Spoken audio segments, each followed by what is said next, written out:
Bismillah, assalamualaikum warahmatullahi wabarakatuh. Nggih, Mas Ahmad. Niki kita lanjut nggih setelah kemarin itu untuk menu di apa tadi? Sales untuk tempo, kemudian purchase nggih.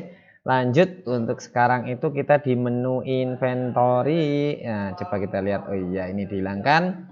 Sales, point of sale aman, purchase sudah, inventory. Ya, sekarang di menu inventory mari kita buka nyegerangan. Oh, ini tak tutup dulu. Ini tadi buka WhatsApp tapi connect dengan komputer lain. Nah, ya, siap. Di sini untuk listnya tak bacakan saja nih. Ini untuk yang pertama. Untuk DC karena harus zero stok maka ada pengingat jika ada barang yang belum terjual ke BM. Oh, nggih. Untuk di DC karena harus zero stok maka ada pengingat jika ada barang yang belum terjual di BM.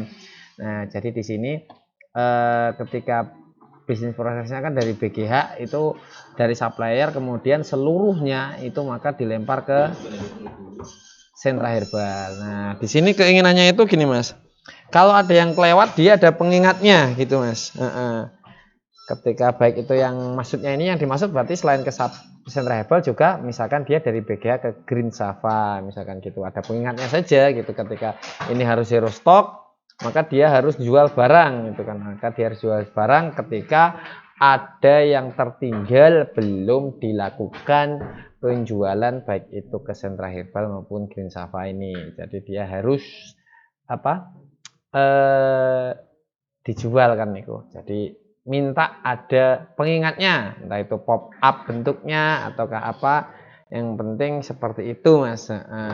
Kemudian lanjut, nama produk dan internal referensi di setting tidak bisa double. Nah, niki tak lihat dulu. Nah, di setting tidak bisa double. Ini tak logout dulu ya pakai data yang niki mawon.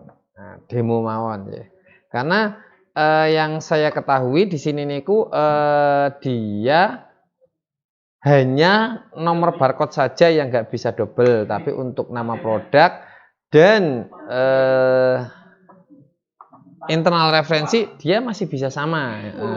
Jadi kalau bisa itu disetting biar nggak bisa sama juga gitu. Contoh niki nggih. Niki contoh ini aja nih 350 gram chiaseed dengan internal reference AN58. Kalau misalkan saya ini ya anggaplah tak duplikat aja kayak biar enak gitu. Nah, pengennya di sini itu ini ketika namanya sama kemudian internal referensinya sama itu dia nggak bisa, tapi di sini jadinya bisa gitu karena ini jadi dua. Nah, ini dengan AN58 AN58 nah ini nggak bisa disetting, maksudnya di request kan disetting nggak bisa. Seperti itu, Mas. Bisa ataukah tidak? Lanjut ya, lanjut untuk berikutnya forecasted quantity dihilangkan. Oh niki ini yang kemarin menjadi kendala di salesnya itu karena selama ini kan kita terbiasa tidak sistem forecasted ya. Jadi ketika mau jual ternyata nggak bisa karena ada forecastednya. Jadi pengennya untuk forecasted ini dihilangkan saja ya kalau bisa seperti itu. Jadi sistemnya ya udah stok kita aja tanpa forecasted quantity-nya seperti niku. Lanjut ya, lanjut. Apa lagi? On hand quantity hanya menampilkan stok di masing-masing gudang, bukan keseluruhan stok di semua gudang. Untuk memudahkan, terkecuali untuk beberapa user yang dia bisa melihat stok secara global. Global TV namanya. Lanjut ya. Jadi niki ketika ini stok niku kan biasanya saya nggak pakai administrator, misalkan saya pakainya Dimas atau siapa, niku kan stoknya tertampilkan itu secara global keseluruhan di sentra herbal grup sentra herbal group. Nah pengen itu kepala toko, misalkan saya masuk dari sini pakainya apa aja, aku kelalen nih passwordnya. Nah misal gini aja deh, Ini ada nggak ya? Kayaknya ada. Nah, misalkan di sini. Oh, nggak ada usernya. Coba ini aku lupa ya. Intinya ya tak pikir juga udah bisa ya dipahami bahwasanya stok-stok yang ada di toko itu ya, misalkan kepala toko ngecek stok ya, dia yang ditampilkan di stoknya itu hanya stok tokonya dia saja yang saat itu on hand, benar-benar ada di warehouse-nya dia. Tapi ada beberapa user yang dia itu ngelihat stok itu bisa berdasarkan global. Nah, seperti ini. Jadi ketika ngelihat cek produk, nah di sini yang tampil di sini, kalau misalkan saya nggak pakai administrator, misalkan saya pakai nama kepala toko, maka dia yang stoknya itu ya yang di toko dia saja. Selama ini kan masih yang global tuh semuanya, baik itu stok di Adawa, di segala macam itu pengennya ini dia si kepala toko ini melihatnya secara simple stok yang memang dia pegang saja. Adapun beberapa di sini ada kalimatnya terkecuali untuk beberapa user yang dia bisa melihat stok secara global. Nah, beberapa user contoh administrator itu kan dia bisa melihat kemudian secara global, kemudian salesnya BM, maka dia bisa melihat secara globalnya. Seperti ini lanjut ya. Lanjut. Product Move tidak hanya menampilkan partner location saja, tapi jelas nama agen dan suppliernya, dan dipisahkan kuantitinya antara kuantiti masuk dan kuantiti keluar. Oh, tak bacakan ulang.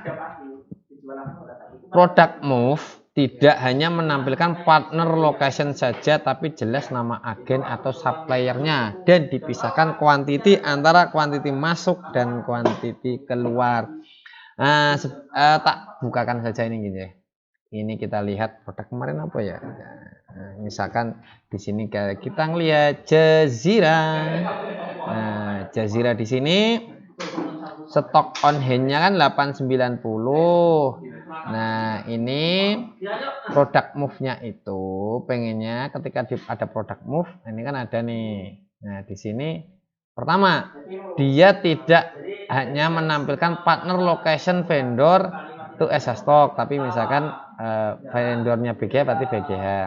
Kemudian partner location customer. Nah, ini customernya sih sopo gitu loh, kelihatan. Contoh tak lihat di sini ya. Nah, contohnya seperti ini ya. Jadi contohnya ini bukan berarti membandingkan antara satu software dengan software yang lainnya, tidak, sama sekali tidak. Akan tetapi ini hanya sebagai referensi sistem yang selama ini berjalan, mudahnya di kami seperti ini gitu loh. Nah, ini harapannya bisa terakomodir sama dengan ini gitu. Jadi kalau di sini itu kita lihat untuk Jazira sendiri, contohnya. Nah, kita lihat sebentar. Kalau di sini kan partner location customer, SHCL stock, partner location customer, dan di sini hanya quantity down-nya, entah itu ini masuk, entah itu keluar, dia kan harus melihatnya di sini. Oh, dia dari mana ke mana nih, ya. Kalau di sini kita lihat misalkan di sini ya, sebagai perbandingan saja. Jazira misal gitu. Sekali lagi ini bukan membandingkan software yang satu dengan software yang lainnya, akan tetapi sebagai referensi bahwasanya sistem yang berjalan di kita mudahnya seperti ini. Apakah itu bisa diakomodir dengan Odoo atau tidak? Seperti itu. Nah, jadi niki misalkan di sini kita bisa melihat recordnya itu dia terpisah antara in dan out-nya. Jadi mudah ketika di sini kan menjadi satu gitu loh. Ini satu, ini masuk atau keluar, kita yang lihatnya nggak bisa dari sini, harus dicek lagi. Sementara kalau di sini kan dia bisa in dan out-nya terpisah. Kemudian di sini juga langsung ada baik itu masuknya, oh masuk dari CV Amal Mulia Sejahtera. Kemudian penjualannya ke Pak Arif Embuh ini tadi yang kemarin itu, atau ke AA Rudi, atau ke Syahid Herbal. Jadi tidak hanya menampilkan partner location customer, partner location nah customer gitu, seperti itu. gitu. Harapannya ini bukan membandingkan software, nggih. Mohon dipahami, ini sebagai referensi di kita mudahnya seperti ini. Monggo kalau bisa di custom, alhamdulillah dengan sistem yang Odoo seperti ini bisa di custom in dan outnya terpisah dan ini langsung namanya, nggih. Lanjut ya. Bisa disetting beberapa orang mengetahui cost atau modal, tapi yang lain tidak bisa lihat cost atau modal. Jadi di requestnya itu aslinya ada beberapa orang itu dalam artian gini, dia bisa disetting, misalkan si kepala toko dia bisa ngeliat modal, kemudian admin Odoo-nya dia nggak bisa ngeliat modal, kemudian seperti itu, kepala toko bisa, adminnya nggak bisa. Nah itu cara settingnya gimana? Apakah harus customisasi atau gimana? Bisa atau tidaknya, nggih. Kemudian untuk menu accounting niki biarlah orang accounting yang menjelaskan di video niki berikutnya, nggih. Nanti akan berbeda suara nih, kayaknya suara berikut ini akan lebih adem nih, nggih. Paling ntar ada penambahan lain dari kepala toko. Langsung saja nih, ini dari menu accounting. Silahkan dilanjut kemawon. Nah, untuk ini kesulitan akunting tuh dari nomor 1 ya. Nomor 1 kan melihat mutasi bank dengan posisi jumlah total dari debit yang telah diproses dengan saldo awal sudah ditambahkan. Contohnya kayak di sini, kayak di Akuret. Kalau di Akuret, kita ke bank yang di sini. Semisal yang terakhir saldonya adalah 73 juta. Ada penambahan 100 juta, dia akan otomatis totalnya di akhir saldo di sininya. Kalau di Odoo di laporan mutasi banknya kan ini ada saldo di awal ya. Kalau saldo di awalnya berapa, ini tuh dimulai dari awal lagi, dari 1 juta lagi. Kan balance-nya di sini kan 1 M,131.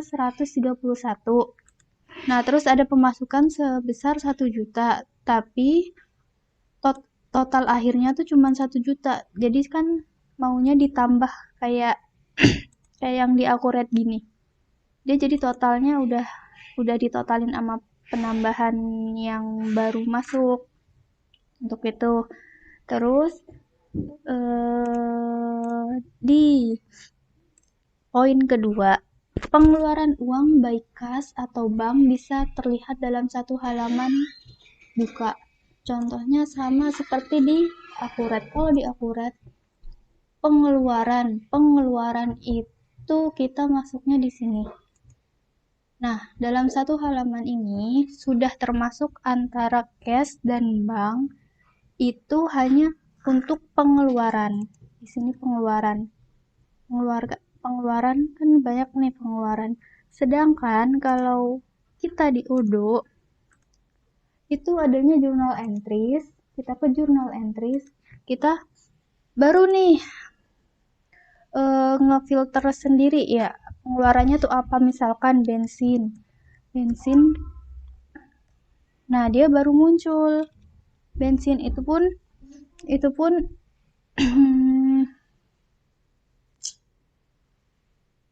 bensin ya, untuk bensin ya kayak gini.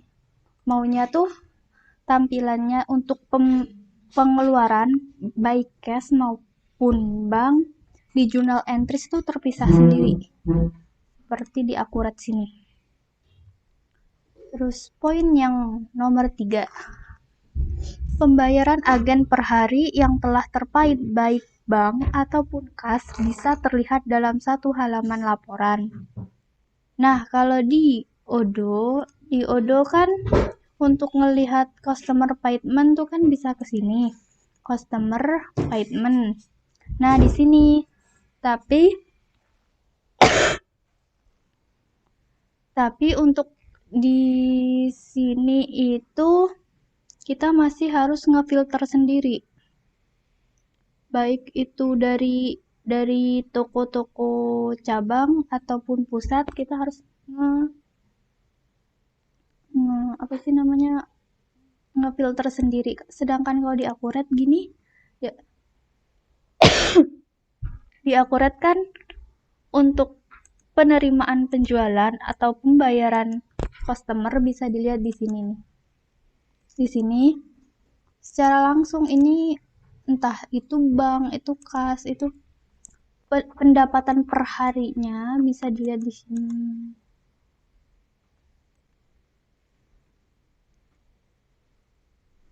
Kalau di Odoo kita masih harus ngefilter misalkan ya sesuai customer payment. Terus ini masih harus di add custom dulu payment by date.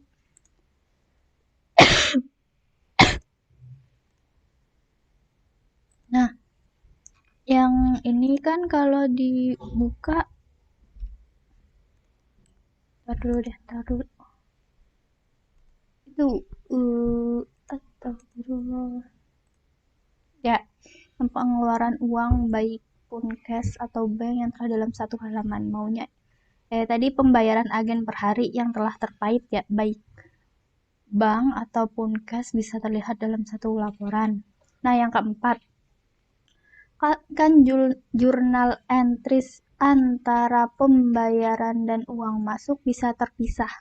Maksudnya tuh di jurnal entries nih kan sudah tergabung keseluruhan nih, baik itu inputan dari semua toko, pembayaran yang masuk ke sini ataupun pengeluaran uang tuh udah tersatu padu di sini nih.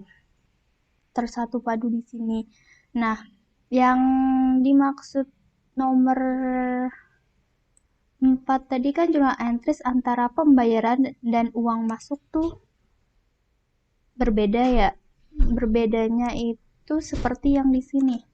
Untuk pengeluaran kita bisa ke sini, ke pembayaran sini. Untuk ke pembayaran pelanggan bisa ke sini. Itu kan beda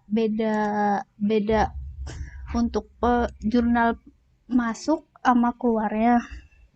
Kalau di sini kan digabung jadi satu. Nah, di sini tuh juga kesulitannya kalau mau nyari jurnal semisal cash ya, cash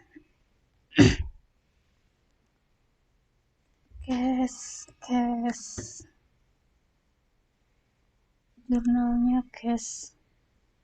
Nah, untuk jurnal cash ini seandainya mau nyari untuk punya pusat ini kan agak bingung ya. Atau semisal punya toko ini kan ada cash SHCL. Kalau kita klik kan oh dia berarti pembayaran customer di sini. Sedangkan kalau di sini kan udah ketahuan nih. Kalau di Akuret tuh udah dipisah penerimaannya. Jadi kita nggak bingung, kita ngeklik yang ini tuh untuk apa? Pengeluaran ataupun pembayaran apa sih namanya? Pembayaran customernya sendiri gitu loh. Poin ke-5, hutang karyawan disesuaikan dengan nama masing-masing bukan global. Nah, di sini nih. Ini yang agak membingungkan. Kan untuk mengecek hutang tuh kan kita ke jurnal entries ya. Jurnal entries terus hutang.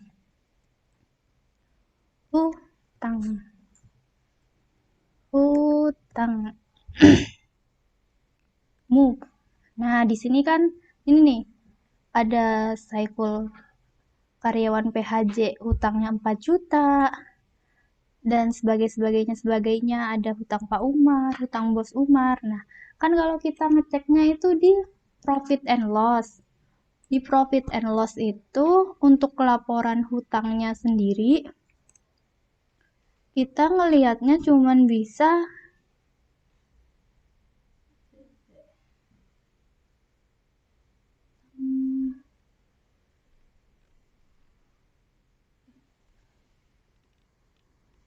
Ya,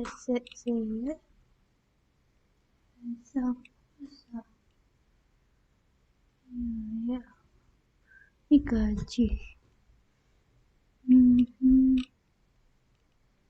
Enggak. Untuk hutang ini balance sheet apa ya? Sebentar. Yes. Nah, nih di sini. Untuk hutangnya kan masing-masing kalau di jurnal entries kelihatan nih. Ini hutang siapa berapa? Hutangnya Paus karyawan ada 4 juta sekian. Nah, kalau di laporannya sendiri itu hutangnya udah secara global gini. Sedangkan kan maunya tuh laporan jadi itu kan hutang karyawan tuh kan tiap bulan pasti dipotong. Cuman kalau kita nggak tahu sisanya ada berapa kan kita nggak bisa menyesuaikan itu tuh selisih atau enggak. Sedangkan kalau di akurat bagian hutang, nah dia ada di sini dan dia itu udah bisa terlihat secara laporannya. Ini tuh udah dikurangin atau udah ditambah atau dengan satu nama ya, dengan nama masing-masing orang yang berhutang. Sedangkan kalau di akurat itu kan udah sedangkan kalau di Odo itu kan hutang karyawan tuh kan dijadikan secara global gini. Dan kalau laporannya kayak gini tuh cukup enggak sih, ini sulit banget untuk mengetahui ya, karyawan mana yang hutangnya dibayarkan bulan ini ataupun karyawan mana yang hutangnya bulan ini tuh nggak dibayarkan dulu, ataupun ada perbedaan pembayaran dari bulan sebelumnya yang 1 juta bisa tiba-tiba 500, itu kan kita nggak bisa ngecek. Kalau piutang karyawan sendiri harus diglobalin kayak gini. Terus untuk yang keenam hutang karyawan. Iya, ini nomor 5 dan 6 udah tergabung jadi satu ya. Maksudnya piutang karyawan disesuaikan dengan nama masing-masing dan laporannya adalah laporan sisa piutang nantinya.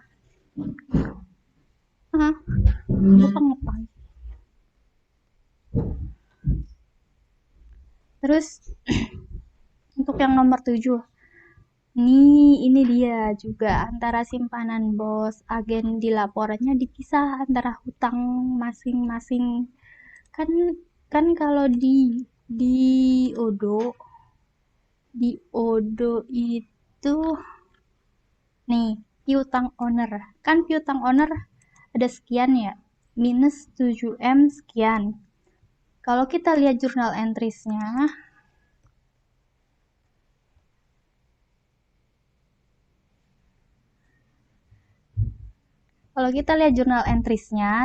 yang 7 miliar sekian itu ada 9, yang 7,9 miliar tuh simpanan si owner, sedangkan hutang si owner tuh cuma 800 jutaan. Nah, kan kalau di laporan di financial report nih, di sini udah dijadiin global. Piutang owner ada sekian. Ada 7,252. Ini tuh mau dipisah kayak di akurat. Kalau di akurat itu simpanan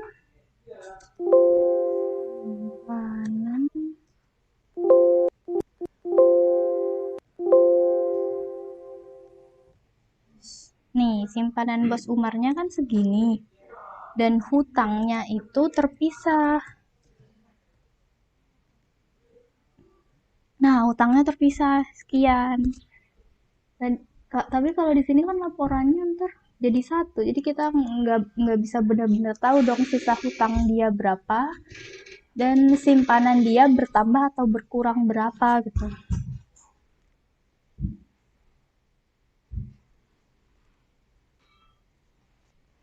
Nah, yang poin 8, pengingat seperti di akurat. Kalau di kalau kita lihat di Odoo itu ke akunting, invoice ini kan secara keseluruhan ya, kita yang open aja dulu.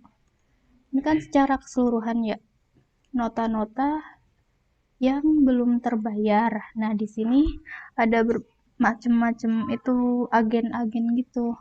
Cuman yang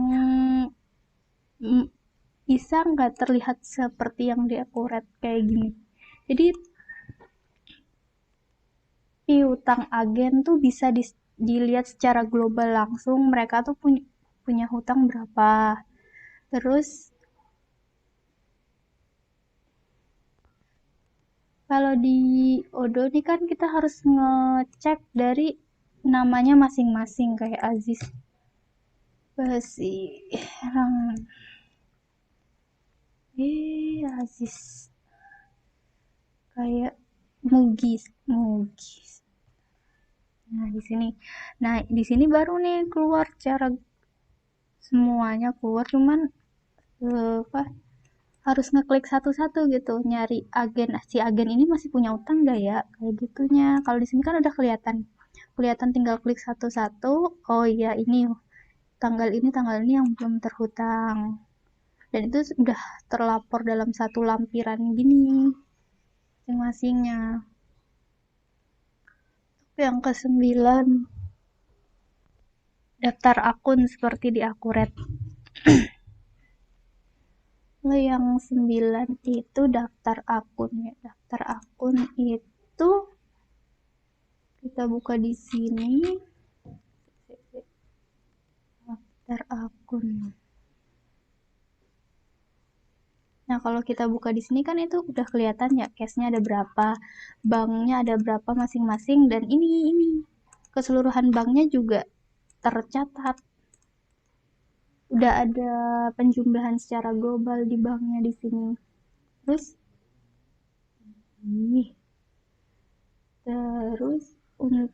kayak ini uang muka pembelian juga terlihat. Tapi kan kalau di Odoo tuh kayak kita masih buka gini tuh, ini benar-benar terpisah ya, benar-benar terpisah,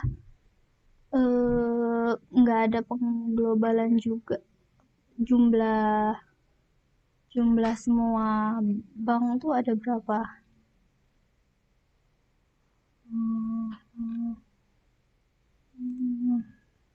Poin yang 10, untuk akun bank sekali klik ada internal transfer maupun customer payment terlihat dalam satu kali klik tanpa harus mendownload laporan nih. Untuk yang ini juga ada kesulitan. Nah, kan seandainya saya mau lihat itu akun bank ini punya saldo cuma 7 juta. Kalau saya klik kan yang keluar kayak gini. Nih. Tapi kalau mau lihat internal transfer itu masih harus satu-satu. Sedangkan yang saya mau tuh sama persis kayak di Akuret. Kalau mau buka bank, kita tinggal ke sini. Nah, kita pilih tuh akun bank mana yang mau dicek mutasinya.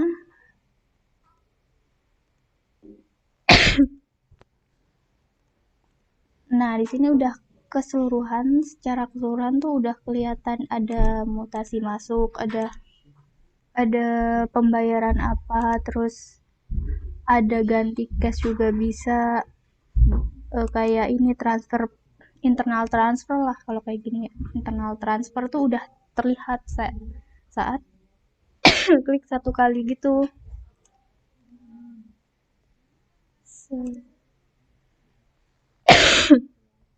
Nah, yang ke-11, untuk pembayaran setiap customer ada rekap langsung pembayaran tanggal berapa bisa dilihat dalam satu kali pencarian. Ini untuk pembayaran setiap customer. Maksudnya kayak di sini. Kalau di Akuret, seandainya nih kita ke penerimaan penjualan ya, kita mau lihat kayak si Ridwan Panggih. Ridwan Panggih.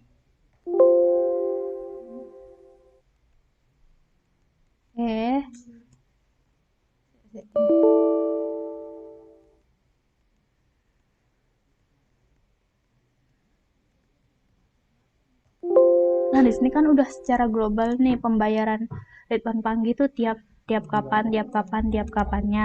Sedangkan kalau di Odoo kita masih ke customer invoice, klik cari Ridwan Panggihnya. Ridwan Panggih. Terus kita baru ngeklik nih satu kali klik dan di sini baru terlihat itunya. Proses paymentnya. Kalau di sini kan udah seluruhnya. Oh, Ridwan Panggih bayarnya itu tanggal ini. Kalau ini kan harus dicek satu-satu per nota. Jadi kita nggak tahu riwayat pembayaran dia tuh gimana gitu. Terus ini pemisahan antara cash tiap toko per hari serta cash khusus BM terpisah untuk setiap laporannya. Nah, untuk ini kan kalau kita ke payment di sini kita ngeklik nih cash payment journal, yang keluar tuh semua. Padahal posisinya saya mau lihat hanya untuk BM ya, cash BM pemasukannya berapa tuh kita nggak bisa lihat ini terfilternya setiap payment journal yang ada kata cashnya. Dan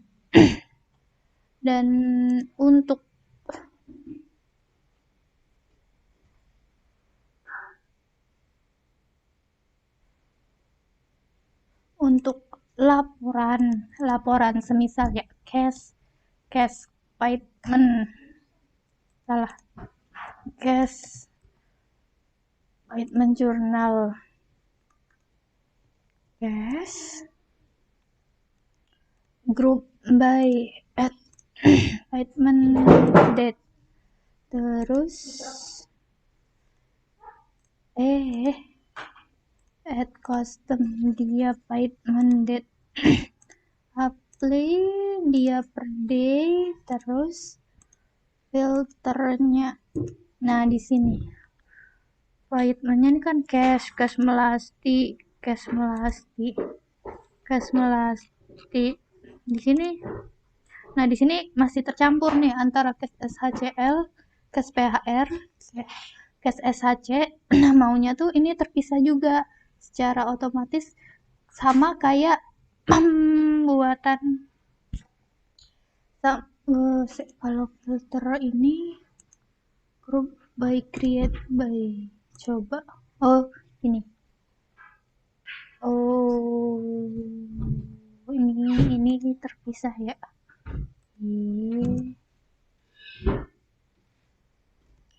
Customer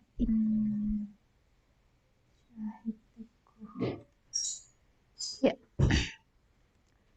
Need untuk total per hari uang keluar ataupun uang masuk jangan dijumlahkan. Ini yang nomor 13 ya, untuk transaksi harian yang ada di journal entries total per hari antara uang keluar ataupun uang masuk itu jangan dijumlahin.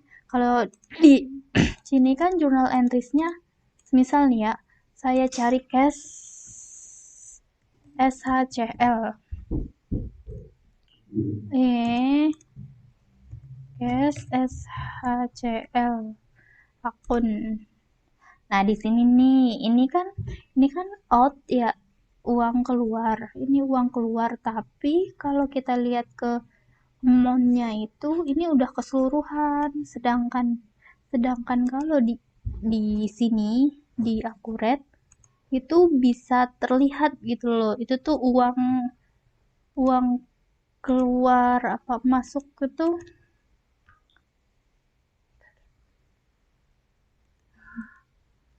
udah kayak dikurangin gitu, ataupun kalaupun itu ada pengurangan atau ada penambahan, lebih baik kayak di jurnal yang ada di Akurat kayak gini. Jadi dia nggak ada penambahan atau tidak tertotal semuanya. Jadi tetap cuman per ininya apa sih, pengeluarannya berapa ya, sekian sekian sekian gitu, enggak secara global disatuin gitu kayak kayak di sini ini. Ini cukup ngebingungin sih, maksudnya kalau kita kurang teliti itu duit keluar apa masuk bisa salah paham. Terus yang terakhir di Payment, laporan cash pusat bisa terpisah dengan cash laporan di Payment. Oh iya, yang cash pusat ini masih bingung karena saat klik Payment, customer payment ya. Di sini saya klik cash itu yang terkumpul ya cash semua, setiap toko juga ada. Terus yang di pusat belum bisalah dipisah gitu ya. Sama di laporan laporan laporan ininya deh, financial report yang ini nih, persediaan margin ini juga cukup mengganggu sih. Ini juga cukup mengganggu. Sama di general ledger nih, ini kan udah ada proses di atas nih, ada proses sekian sekian sekian, tapi yang agak membingungkan itu saat setelah sampai di sini kan ini udah mencapai 1,131 dan ada ini nih, piutang usaha sekian. Ini sebenarnya cukup mengganggu karena kayak ada double laporan gitu, jadi bikin bingung sih sebenarnya. Kalau kita nggak lihat baik-baik juga bakal salah kaprah untuk ini.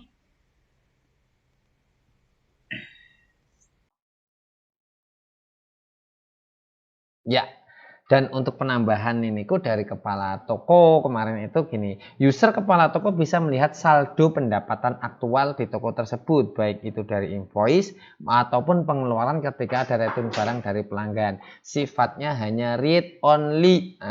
Gini Mas, ini yang termasuk kemarin itu loh.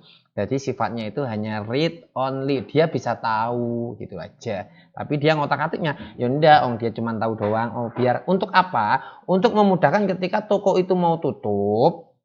Toko tutup kan jam 8 malam ya, sementara orang accounting itu di pusat pulang jam 5. Biar dia itu enak untuk toko itu sebelum tutup jam 8, dia bisa ngitung dulu nih uangnya. Kalau selisih kan dia bisa trace sendiri dulu nih. Nah, seperti itu. Kalau ada selisih, kalau ada kekurangan atau mungkin malah kelebihan. Nah, seperti itu Mas.